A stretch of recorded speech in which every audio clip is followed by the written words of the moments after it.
dari saudara kita Abu Faisal dan Kesya, ya. Ini dari Bandung, menanyakan, bismillahirrahmanirrahim. Salam, bagaimana hukumnya? Maksudnya assalamualaikum, ya. Kalau bisa assalamualaikum, sampaikan assalamualaikum warahmatullahi wabarakatuh, ya. Daripada anda singkat-singkat. Memang ada singkatannya, ada assalamualaikum warahmatullahi wabarakatuh, bisa disingkat dengan salam, itu bahasa Quran, ya. Quran surah 51 ayat 24. Hal ataka hadithu dhaifi Ibrahim al-mukramin idh dakhalu alaihi faqalu salama qala salam, ya. Pernahkah anda dengar kisah tentang tamu-tamu yang datang ke rumah Nabi Ibrahim itu? Ketika mereka mulai datang kemudian menyampaikan salam, ya, masuk mengucapkan salam, salama, salam. Dijawab oleh Nabi Ibrahim, salam. Tapi umatnya Rasulullah diberikan kemuliaan, ditambah kalimatnya untuk menambah pahala. Assalamualaikum warahmatullahi wabarakatuh. Selama ada yang banyak, pahalanya pilih yang banyak, ya, daripada yang sedikit. Assalamualaikum warahmatullahi wabarakatuh. Assalamualaikum warahmatullahi wabarakatuh. Bagaimana hukumnya membaca Al-Quran yang sedang ramai dibicarakan, yang dimaksudkan dalam langgam Jawa, ya. Sedangkan sikap mayoritas yang dasarnya tidak suka atau menolak, baik benar atau salah, sepertinya perlu mendapatkan perhatian dari ulama kita. Mohon diberikan bimbingan dan arahan dengan hujjah yang dapat dipertanggungjawabkan. Ya, jazakallahu khair, Allah jazakum khair insyaallah. Baik Bapak Ibu sekalian, barangkali pertanyaan pertama ini juga mewakili, ya, sebagian dari pertanyaan-pertanyaan yang mungkin akan disampaikan atau ditanyakan di berbagai tempat. Mari kita bedakan dulu dua hal yang terpisah, ya. Karena pernyataan juga ada pernyataan di kalangan pejabat yang menyampaikan satu pendapat, ya, bahwa qiraat dan langgam itu, ya, merupakan hal yang sifatnya ada tuntunan dalam agama dan memiliki nilai kreativitas, ya. Qiraat dan langgam. Saya ingin garis bawahi dulu, kita mesti bedakan ada yang dimaksud dengan qiraat dan apa yang dimaksud dengan langgam, ya. Jadi ada qiraat, ada langgam, ya. Ada qiraat, ada langgam. Terima kasih banyak. Ada qiraat,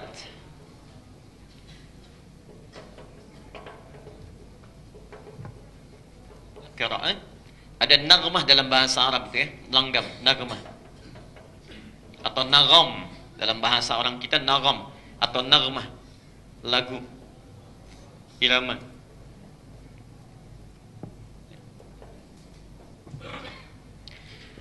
Dua hal ini antara qiraat dengan naghmah itu dua hal yang terpisah, tidak sama. Tidak sama, ya. Tolong dibedakan. Satu, apa yang dimaksud dengan qiraat? Qiraat itu adalah cara baca Al-Quran, cara membaca Al-Quran berdasarkan dialek Arab yang telah ditetapkan oleh Rasulullah sallallahu alaihi wasallam. Ya. Cara baca Al-Quran berdasarkan dialek Arab, ya, yang telah ditetapkan oleh Rasulullah sallallahu alaihi wasallam.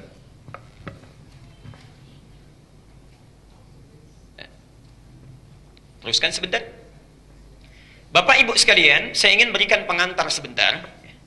Orang Arab seperti halnya kita, itu juga memiliki suku-suku, ya, daerah-daerah, ya, dengan komunitas yang berbeda, masing-masing umumnya memiliki dialek atau lahjah yang berbeda sebagai ciri khas karakter. Lahjah namanya.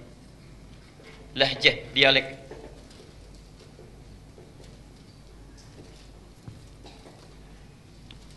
Misal, ya, tidak hanya satu lahjah, tidak hanya satu dialek, ya.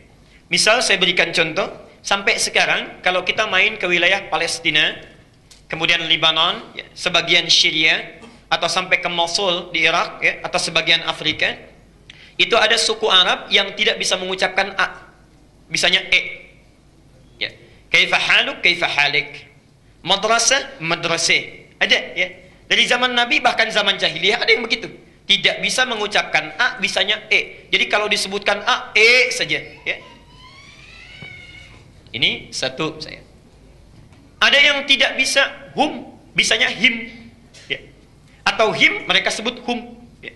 Bahkan ada yang nggak bisa him, bisanya himu. Ada itu, ya. Di Jadi kalau disebutkan him, alaihim, mereka alaihimu. Ya. Ada yang satu suku nggak bisa alaihim, nggak bisa alaihimu, bisanya alaihum. Jadi kalau bilang alaihim, pasti alaihum. Ya. Bisa. Ada yang tidak bisa menyebutkan sin, bisanya sod. Ya. Jadi kalau misalnya, maaf, disebutkan sin, sirat, mereka baca dengan sod, sirat.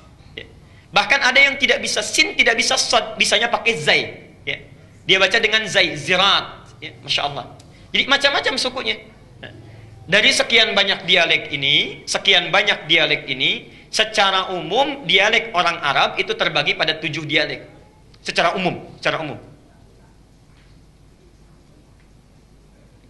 Dipetakan ini, dihimpun ini sejak masa Nabi, karena itulah kemudian Quran diturunkan dengan 7 dialek ini. 7 cara baca, ya. 7 cara baca. Karena itu kita kenal sampai sekarang istilah qiraah sab'ah. Ya. 7 cara baca Quran, qiraah sab'ah. Ada 7 rawinya, ya. 7 pembaca Qurannya, kemudian setiap rawi memiliki 2 qari, ya, 2 orang pembacanya. Nah, jangan dikira baca Quran itu satu model, tidak. Ya. Cara baca Quran itu nanti ada 7 berdasarkan 7 dialeknya, cara bacanya. Ya. Misal, kita baca wadduha pakai a. Wadduha wal-laili idza saja ma wadda'aka rabbuka wa ma qala. Ya. Itu qiraat Hafs. Yang baca Hafs dari Asim, satu jenis model qiraat. Kalau kita mau baca misalnya dengan suku yang nggak bisa A, bisanya pakai E, maka turun riwayat yang kedua. Disampaikan oleh Hamzah, punya 2 murid namanya Khalaf dan Khallad. Atau bahkan nanti muridnya Imam Nafi' namanya Warash, dia baca pakai E. Wadduhi wal-laili idza saji ma wadda'aka rabbuka wa ma qala walal-akhiratu khairul laka minal ula.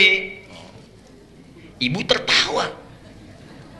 Tapi kalau kita bacakan dengan A pada yang komunitas lisannya dengan E, mereka tertawa. Ya.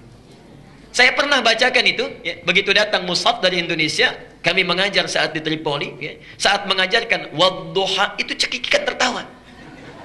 Kok begitu ya katanya bacanya? Karena mereka nggak biasa, ya, Masya Allah. Nah, ayat yang dibaca tetap sama, ya rahmatullah. Ya. Ayat yang dibaca tetap sama, maknanya sama, cuma cara bacanya beda. Contoh. Maafkan saya, contoh saja, tidak bermaksud membedakan, tapi untuk menampilkan keunikan. Ada orang Medan di sini. Nah, sepeda, dibilang apa biasanya? Sepeda. Ya. Antara sepeda dengan sepeda, bendanya sama nggak? Sama, cuma lisan cara bacanya mungkin yang berbeda satu sama lain. Ya, pengaruh lingkungan, ya, pengaruh tipologi geografisnya dan sebagainya. Ada di antara mereka, tadi saya sampaikan, nggak bisa baca sin. Bilang sin nggak bisa, bisanya pakai sod, ya. Karena itu baca ihdinas siratal mustaqim itu bahkan ada 3 cara. Pakai sod, riwayat Hafs, ihdinas siratal mustaqim, kan? Ada bisa pakai sin, riwayat Qalun, ihdinas siratal mustaqim. Bahkan ada yang tidak bisa pakai sin, tidak bisa pakai sod, pakai zai bisanya. Ada riwayat Qunbul, muridnya Ibnu Katsir, ihdinaz siratal mustaqim, pakai zai, ya. Jadi ada cara bacanya, semuanya sama cara bacanya, ya. Jadi tidak ada yang keliru, diturunkan berdasarkan dialek orang Arab sehingga memudahkan untuk membacanya. Kita yang di sini pakai riwayat Hafs, ya. Yang ihdinas siratal pakai sad, ya. Kemudian pakai alaihim. Di Libya sana, termasuk Tunisia, itu pakai riwayat Qalun, ya, yang kalau him menjadi himu, kadang-kadang menjadi hum, ya, kemudian sodnya menjadi sin. Jelas sampai di sini? Ibnu Katsir yang punya tafsir Ibnu Katsir itu bacanya pakai riwayatnya lain, sinnya pakai zai. Ihdinaz siratal mustaqim, pakai zai. Masya Allah, ya. Jadi yang dimaksud dengan qiraat adalah cara baca Al-Quran berdasarkan dialek-dialek Arab ini yang telah ditetapkan oleh Nabi. Karena ada dialek tertentu yang tidak bisa digunakan untuk baca Quran. Jelas sampai sini? Baik. 1. Jadi disebut dengan apa? Qiraat sab'ah. Ini sudah ada rumusnya dari ulama, ilmunya ada dalam ilmu qiraat, bukunya sudah dikarang, bahkan nazamnya sudah ada, Asy-Syatibiyah. Saya berikan contoh bukunya ini, ya.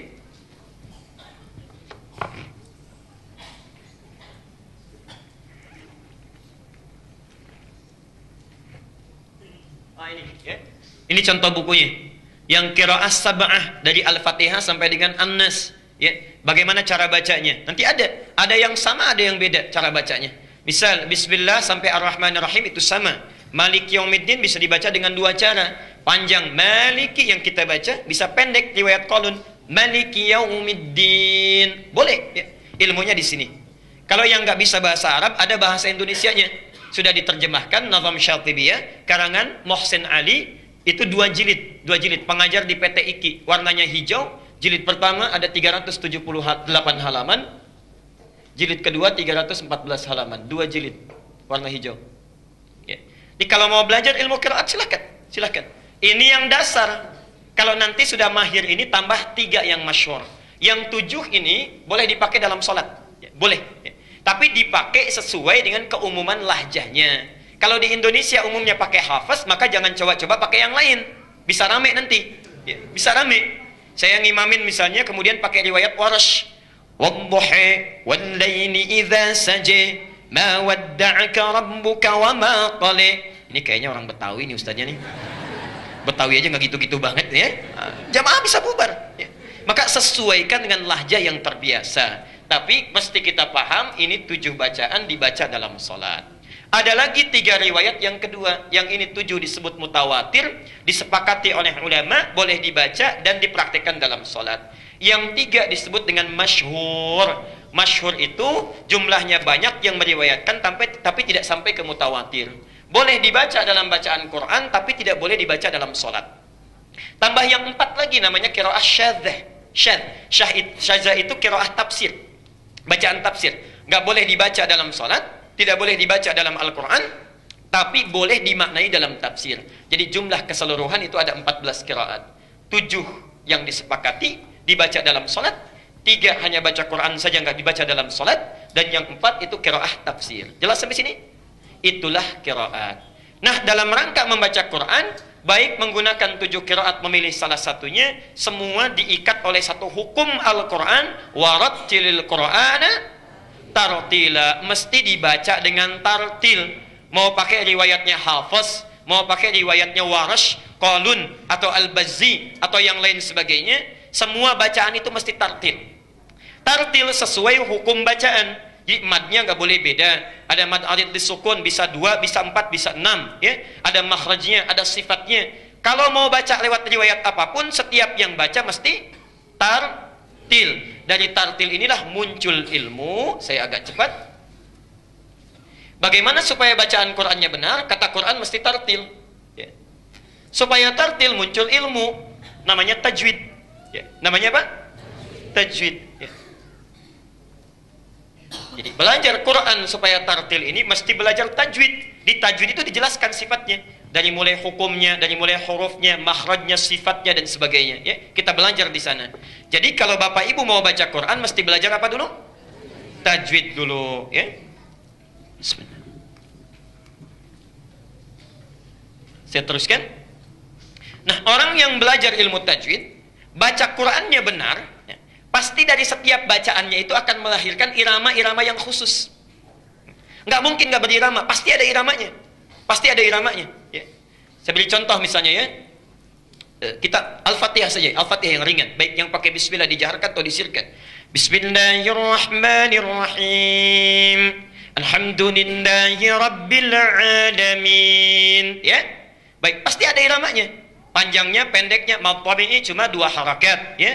Panjangnya sekian, iramanya sekian. Mad arid disukun pilih bisa 2, bisa 4, bisa 6. Kalau 2 itu pendek namanya qiraah hadar, yang cepat sesuai tajwid. Kalau menengah itu bisa 4 harakat. Kalau panjang tiwal sampai 6 harakat boleh. Alhamdulillahi rabbil alamin. 6 harakat. Ar-Rahmanir-Rahim. Misal, ya. Boleh, pasti ada irama. Setiap yang baca Quran sesuai dengan tajwid akan melahirkan irama yang bermacam-macam sesuai dengan hukumnya. Yang paling luar biasa, perhatikan sini. Irama yang muncul saat baca qiraat ini, subhanallah, adalah irama yang sangat khusus yang memiliki karakter sesuai dengan pembacanya dan sesuai dengan latar belakangnya. Ini yang paling luar biasa. Jadi Anda akan menemukan satu-satunya bacaan yang dibaca dengan irama yang khusus, walaupun satu daerah itu cuma Quran. Cuma Quran.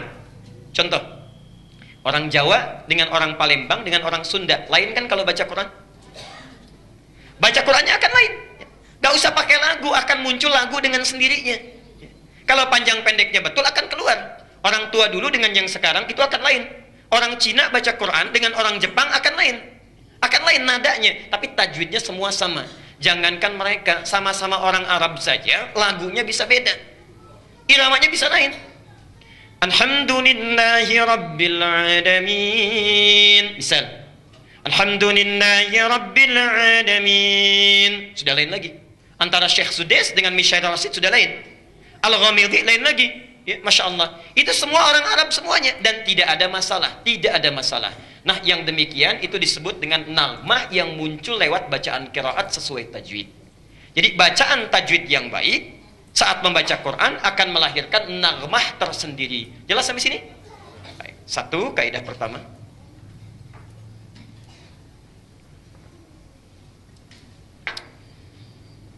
Kaidah kedua, kita teruskan dulu.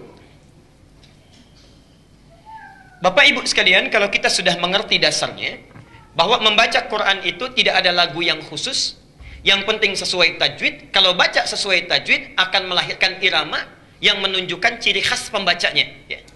Imam Masjid Al-Ihsan dengan Al-Azhar pasti lain. Ketahuan kalau ngimami, ini pasti Masjid Al-Azhar. Ini pasti imam dari Al-Ihsan, langsung. Karena itulah, dari sejak zaman Rasulullah sampai dengan zaman kini, para ulama membuat aturan. Ya. Tidak diperkenankan membaca Al-Quran itu dengan irama-irama yang sifatnya dikhususkan untuk hal di luar Quran. Misal, ada irama syair. Zaman Nabi dulu ya, bukan zaman sekarang. Zaman Nabi dulu. Dari zaman Nabi, itu selain Quran yang turun dari Allah sebagai bimbingan, ya, ada juga di kalangan masyarakat Arab yang terbiasa bernyanyi. Mereka menggunakan syair. Ya. Quran bukan lirik, Quran bukan lagu, bukan untuk dinyanyikan, tapi dibaca dan dipahami. Dan turunnya Quran sekaligus untuk menepis syair. Ya. Yuk kita lihat. Sebelum masa Islam datang, zaman jahiliyah syair sudah ada. Syaratnya syair itu memenuhi 16 rumus. Ada 16 rumus. Dikenal dengan bahr namanya, bahrun. Setiap rumusnya. Ada yang disebut dengan bahr tawil.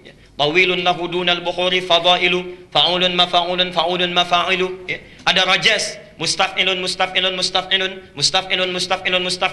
Ada ramal, fa'ilatun. Dari rumus-rumus sampai ke 16 ini, di situ mereka membuat syair-syair dan ada nagunya, ada iramanya, ya. Ada nagmahnya, ada musiknya. Ya. Jangan dikira syair itu tidak ada lagunya, syair itu ada lagunya. Ya. Contoh, saya berikan 2 contoh saja misal. Rajas yang mustaf'ilun. Kita berikan contoh singkat. Al-Asma'i punya qasidah namanya Sautus Safiril Bulbuli. Ini hebatnya orang Arab. Lihat benda saja itu bisa membuat syair. Sautus Safiril Bulbuli hayyaja qalbi thamiri al-ma'u waz-zarhu ma'a zahri lahzul muqali fa anta ya sayyidi wa sayyidi wa maulali fakam tayammuni ghuzayyilun uqayqali qataftuhu min wajnatin min fi'li hadha ar-rajuli faqala la faqad ghada muharwili wa wal walad wali ya waylali faqultu la tuwalwili fabayyinu lu'ali qalat lahu hina kadha in harwadid dhul muqali kahatan kakailali tabtabi tabtabuli. Nah, itu ya enggak apa-apa, silakan.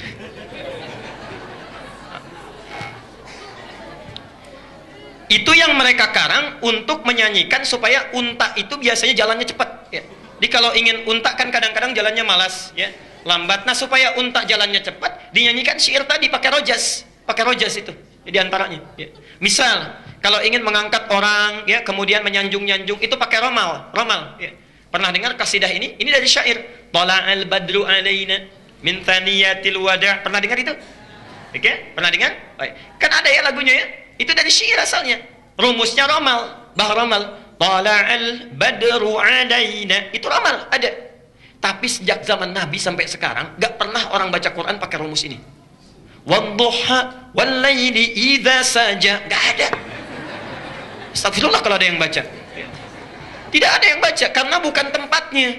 Ya. Jadi zaman Nabi saja orang jahiliyah sudah paham. Pemusik nggak pernah menggunakan not balok musiknya untuk menggunakan bacaan Quran. Karena memang lain. Memang lain, ya. Jadi mereka sudah punya rumus khusus, ilmu yang khusus. Kalau Anda jurusan bahasa Arab, ya, misalnya kuliah jurusan bahasa Arab, itu ada pelajarannya. Namanya ilmu arud. Ilmu arud, ya. Saya berikan contoh bukunya. Nah, ini kitabnya, ya. Ini kitabnya, ilmu arud, ya. Jadi ada di sini semua cara bikin syair, ya. Yang Anda belajar bahasa Arab di pesantren-pesantren alfiyah itu kan dari sini rumusnya. Ya. Rumus Rajaz Ibnu Malik itu membuat 1000 syair untuk mempermudah belajar bahasa Arab. 1000 bait itu disebut dengan nazam namanya. Kalamuna lafdhun mufidun kastaqim wasmun wa fi'lun thumma harfunil kalim wahiduhu kalimatun wal qawlu am wa kalimatun biha kalamun qad yu'am bil jarri wat tanwini wan nida wa al wa musnadin lil ismi tamyizun hasal bi tafa'alti fa'altu atat wa ya if'ali wa nunik balanna fi'lun yanjali. Ada semua. Ya. Kalau orang pesantren pasti belajar itu untuk belajar nahwu dan sarafnya. Jadi ada di sini. Jadi dari dulu pun zaman Nabi sudah ada rumus-rumus untuk membuat nyanyian tapi tidak pernah dipakai melagukan Quran. Karena itulah sepakat para ulama, perhatikan, lagu-lagu yang sekiranya dikhususkan nagmah atau langgam dalam bahasa kita, yang dikhususkan diketahui menjadi ciri khas musik tertentu, dipergunakan pada hal tertentu, maka tidak boleh diperkenankan untuk dijadikan bacaan Quran. Karena itulah di awal abad ke-20, para ulama ahli qiraat berkumpul memilih jenis-jenis nagmah untuk dipelajari yang tidak pernah digunakan pada musik. Muncullah pertama kali alirannya di Mekah, disebut dengan aliran Makawi atau Makki, ya. Makki atau Makawi. Masya Allah. Ada jenis nagmahnya, ya. Misal kita pernah dengar misalnya ada nada-nada Hijaz, ya. Nahawan, ya. Dalam baca Quran. Dalam baca Quran ada Hijaz, ada Nahawan dan sebagainya, ya. Itu asalnya dari Mekah awal abad ke-20. Disempurnakan di Mesir.